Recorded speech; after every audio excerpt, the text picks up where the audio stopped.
AOBP 측정을 위해서는 혈압 측정실 또는 진료실이 필요합니다. 환자는 혈압 측정실 또는 진료실에 혼자서 들어가서 조용히 앉아서 5분간 휴식한 다음 1분 간격으로 3번 측정한 혈압의 평균값을 AOBP 값으로 사용하게 됩니다. 기존 연구에서 AOBP 값은 주간 활동혈압 평균값과 비슷하거나 AOBP 값이 더 낮게 나타난 것으로 알려져 있습니다. 다만 AOBP 측정을 위해서는 혈압 측정실 또는 독립된 진료실이 필요하다는 한계가 있습니다. 이 연구는 환자가 AOBP 측정실에 들어가서 휴식 시간 없이 바로 1분 간격으로 3번 측정한 혈압의 평균값이 주간 활동 혈압 평균값과 유사했으며 5분 휴식 후 1분 간격으로 3번 측정한 혈압의 평균값은 주간 활동 혈압 평균값보다 낮았음을 보여주는 연구입니다. 이 연구 결과에 따르면 환자는 AOBP 혈압 측정실에 들어가서 휴식 시간 없이 바로 1분 간격으로 3번 혈압을 측정할 수 있기 때문에 장점이 될 수도 있습니다. 이 연구는 우리나라 고혈압 환자들을 대상으로 AOBP 값과 주간 활동 혈압 평균값을 비교한 연구입니다. 이 연구 대상자들의 AOBP 값의 평균값은 125.9였고 주간 활동 혈압 평균값은 133.2로 AOBP 값이 더 낮게 나타났습니다. 각각의 혈압값을 보여준 그래프를 보면 서로 밀접한 코릴레이션 없이 스캐터드 되어 있는 것을 볼 수 있습니다.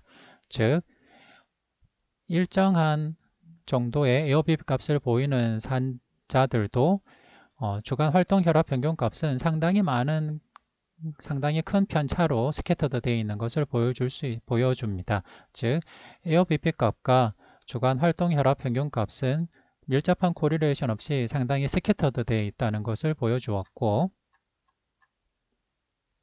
특히 AOBP 값이 낮은 경우 주간 활동 혈압 평균값보다 현저히 낮게 측정이 되고 AOBP 값이 130대인 경우는 주간 활동 혈압 평균값과 비슷하거나 조금 낮게 측정이 되고 AOBP 값이 150 이상인 경우에는 도리 AOBP 값이 주간 활동 혈압 평균값보다 더 높은 것으로 나타났습니다. 이 연구들에서 알 수 있는 것은 AOBP 값과 주간 활동 혈압 평균값은 서로 밀접한 관련성이 있는 것이 아니라 서로 독립된 다른 혈압 측정 값으로 보인다는 것이고 상당히 베리에이션을 보인다는 것입니다.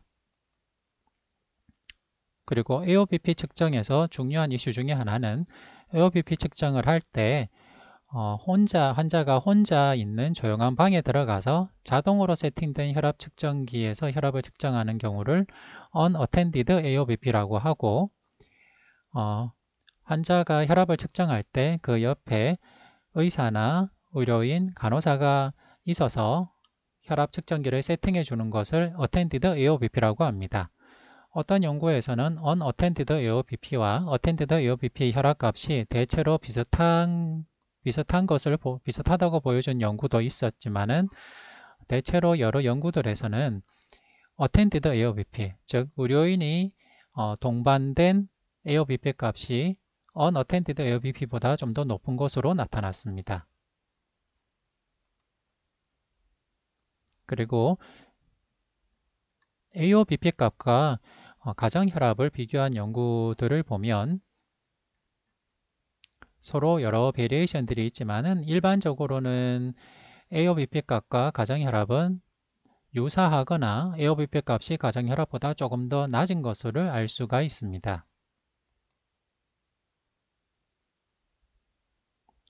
이렇듯 혈압은 측정 방법에 따라서 서로 다르게 측정이 되고 그 혈압 측정 방법에 따라서 여러 베리에이션을 보이고 서로 밀접한 상관관계가 있는 것이 아니라 약간 독립된 혈압 측정값, 독립된 측정값처럼 보이게 됩니다. 기존의 여러 연구 결과들을 보면 대체적으로는 루틴 오피스 BP가 다른 혈압값보다 현저하게 높게 측정이 되고 약 15 정도 높게 측정이 되는 것을 알 수가 있습니다.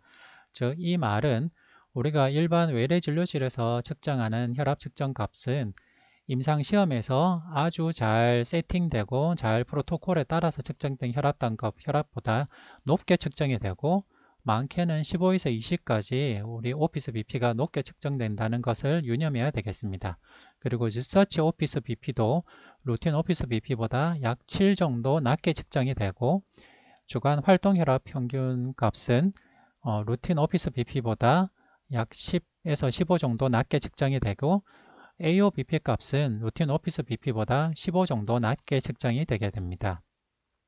이렇게 혈압 측정법에 따라서 혈압 측정의 평균 값이 크게 차이가 나고 그리고 각각의 혈압 측정 값은 서로 밀접하게 상관관계가 있는 것이 아니라 이 동일한 값 안에서도 상당히 큰 베리에이션을 보인다는 것을 알 수가 있습니다. 따라서 우리가 기존에 발표된 여러 RCT 연구 결과들을 볼 때 유념히 봐야 되는 것은 혈압 측정법이라는 것을 알 수가 있습니다. 왜냐하면 혈압 측정법에 따라서 이 RCT에서 사용한 혈압 측정 값이 많이 달라질 수가 있고 특히 이 RCT에서 나온 결과들을 우리의 일상적인 루틴 오피스 BP 값을 사용하는 일상적인 진료실 환경에 적용할 때는 상당히 큰 갭이 발생할 수 있기 때문입니다. 이 테이블은 기존의 여러 RCT 연구 결과들을 서머리해 놓은 것입니다. 이 표에서 볼 수 있듯이 대부분 2000년대 이전에 시행된 연구들은 일반적인 수은주 혈압계를 사용하였습니다. 대표적인 연구인 호프 스터디를 보면 수은주 혈압계를 사용했고 각 팔에서 2번 측정한 혈압의 평균값을 사용했고 두 팔 중에서 높게 나온 쪽 팔의 혈압을 연구값으로 사용한 것을 알 수가 있습니다. 그리고 JNC7 가이드라인에 주된 근거를 제시한 올레 스터디 같은 경우도 수은주 혈압계를 사용했고 2번 측정한 값의 평균값을 사용했다는 것을 알 수가 있습니다.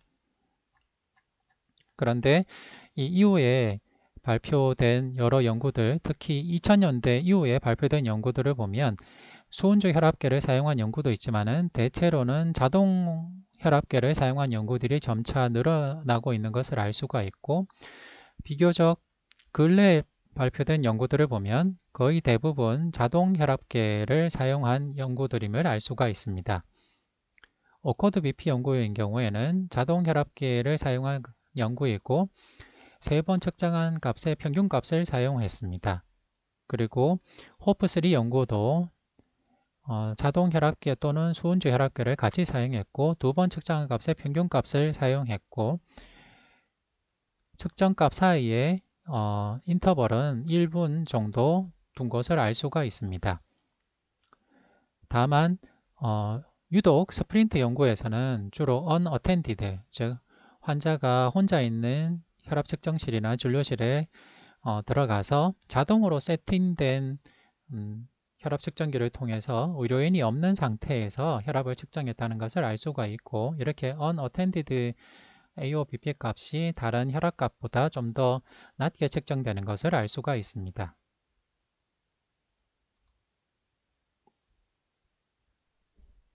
따라서 스프린트 연구처럼 좀 특별한 혈압 측정 방법을 사용한 RCT들을 임상에서 적용할 때는 스프린트 연구 이 RCT와 동일한 환자군을 대상으로 동일한 혈압 측정 방법, 스프린트 같으면 AOBP로 측정한 혈압을 기준으로 하여야만 이 연구에서 도출된 결과를 우리 진료실에 온 환자에게 적용할 수 있다는 것을 알 수가 있습니다.